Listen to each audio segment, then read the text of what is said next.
Japan and the Japanese government and the Japanese Imperial General Headquarters to sign the instrument of surrender at the places indicated.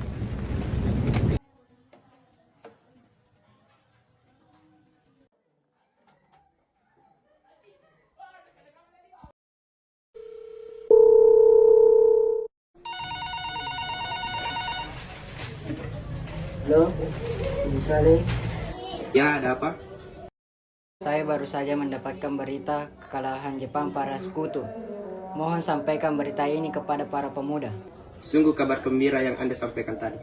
Nanti saya akan sampaikan kepada pemuda lainnya. Saat Sultan Syahrir mendengar berita kekalahan Jepang, Suekarno, Hatta, dan Rajiman sedang berada di Dalat, Vietnam. Mereka di sana untuk melakukan rapat pada tanggal 12 Agustus 1945 bersama Jenderal Terauchi. 2 hari setelah rapat, pada tanggal 14 Agustus 1945, Suekarno, Hatta, dan Rajiman kembali ke Indonesia. Mereka disambut oleh para pemuda, yaitu Khairul Saleh, Sayuti Melik, Sudiro, Aim Hanafi, dan menyampaikan bahwa Jepang telah mengaku kalah dari sekutu.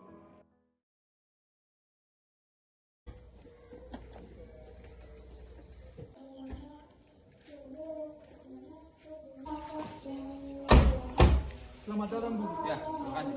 Jepang telah menyerah kepada sekutu. Saya yakin Bung belum pernah diberitahu kepada Jenderal Terauchi. Mari kita laksanakan proklamasi kemerdekaan secepatnya, Bung.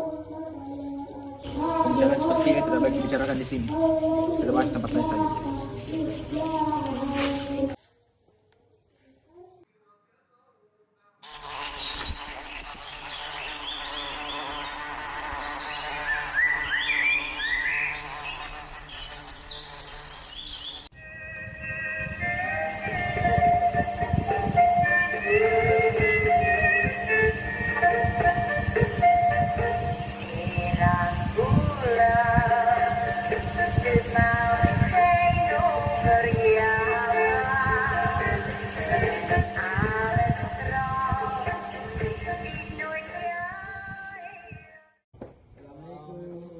Waalaikumsalam. Bung Karno ada, Bu? Ada di dalam, silahkan masuk. Saya panggilkan dulu.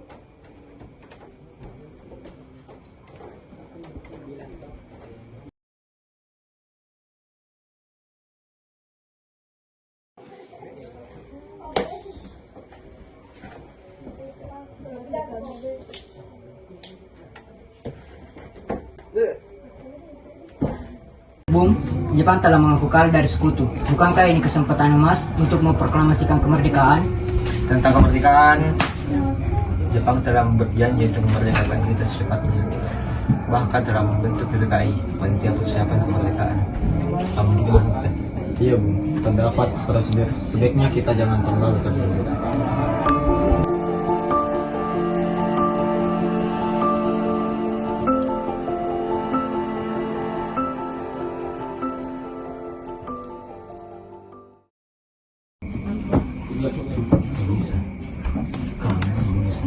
Saudara-saudara sekalian, membicarakan hal ini akan lebih lengkap sambil minum teh.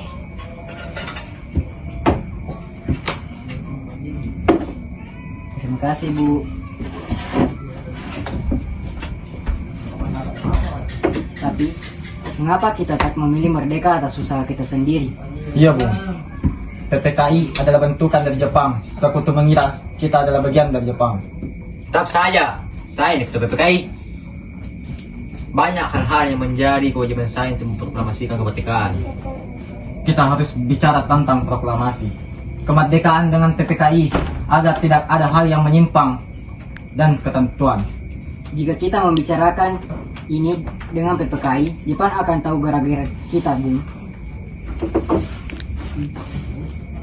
Intinya begini, tentang kemerdekaan PPKI akan mengurusnya. Saya tidak bisa ikut campur jika itu menjadi urusan PPKI. Baiklah kalau begitu Bu, mohon pikirkan terkait proklamasi ini. Kalau begitu, saya pamit dulu Bu.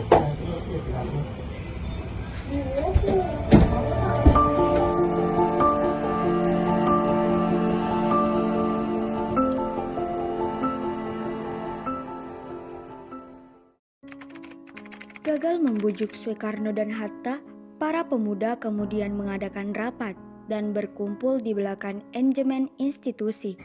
Bung Karno dan Bung Hatta masih bersikeras mengerahkan proklamasi sesuai dengan PPKI. Saya rasa Bung Karno dan Bung Hatta berpikir begitu karena takut dengan Jepang. Mungkin mereka masih dalam pengaruh Tuan Jenderal Teraichi.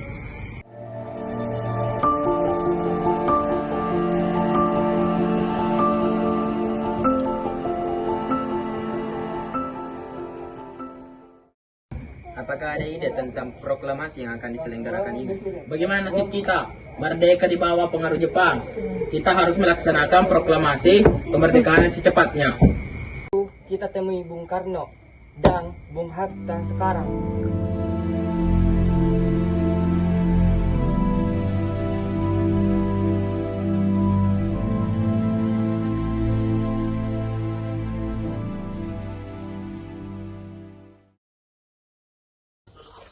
Jadi begini, maksud kedatangan kami pada malam ini ingin membahas rencana untuk mempercepat kemerdekaan Indonesia tanpa bantuan Jepang.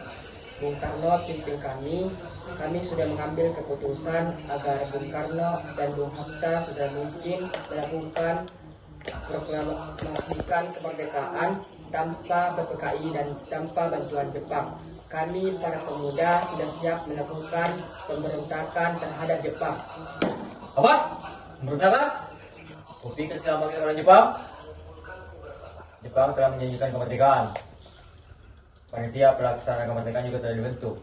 Kita tunggu saja arahan dari Jepang.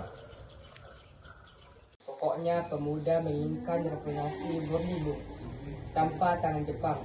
Sekarang Bung Karno mau apa tidak melakukan proklamasi kemerdekaan. Kalau tidak, besok akan terjadi pertumpahan darah. Tidak usah menunggu besok, sekarang juga. Ini harus sekarang. Potong sekarang juga. Saya bukan membunuh Bung, tapi mereka yang bekerja sama dengan Jepang. Saya cuma memperingati Bung, besok mungkin situasinya akan bertambah buruk.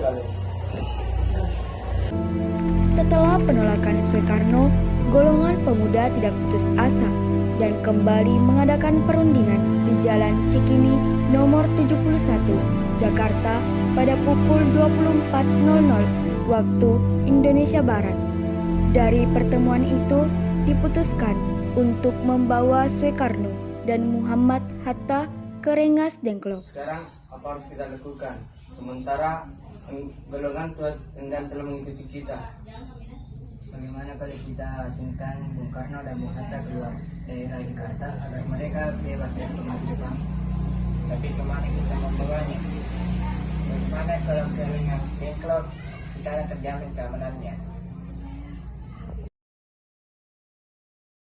Beranjak dari hasil rapat, golongan muda kemudian menjalankan aksinya. Mereka menjemput Muhammad Hatta, lalu menjemput Soekarno.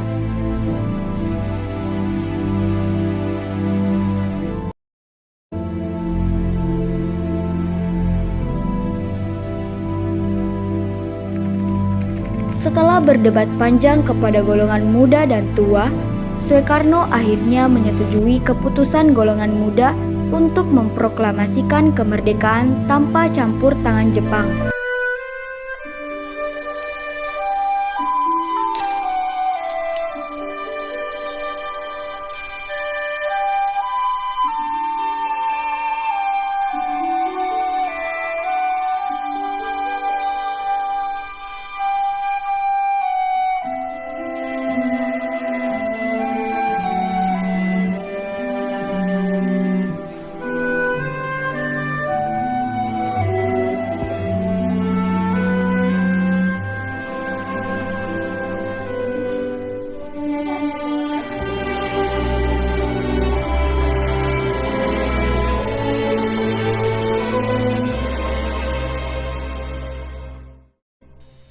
Proklamasi.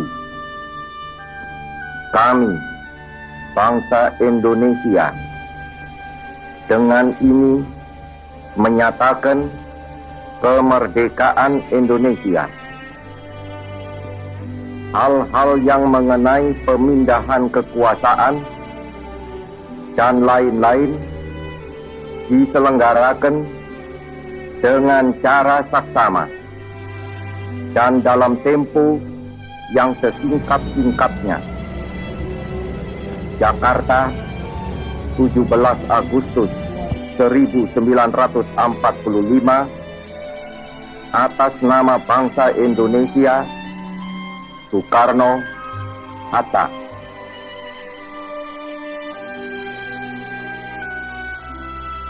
(17 Agustus 1945) dikenang menjadi pernyataan kemerdekaan dari rakyat Indonesia, bukan bangsa Jepang. Sehari setelahnya, Soekarno Hatta dengan organisasi nasionalis dan Islam mengadakan kongres selama 3 hari untuk menetapkan Pancasila sebagai dasar negara dan mengesahkan Undang-Undang 1945. Saat Belanda mencoba mengambil alih kekuasaan, berbagai kalangan seperti tentara, kaum cendaki, pemimpin agama, dan kaum humanis dengan gigih membela kemerdekaan Indonesia. Hingga pada tahun 1947, PBB secara resmi menetapkan kedaulatan Indonesia.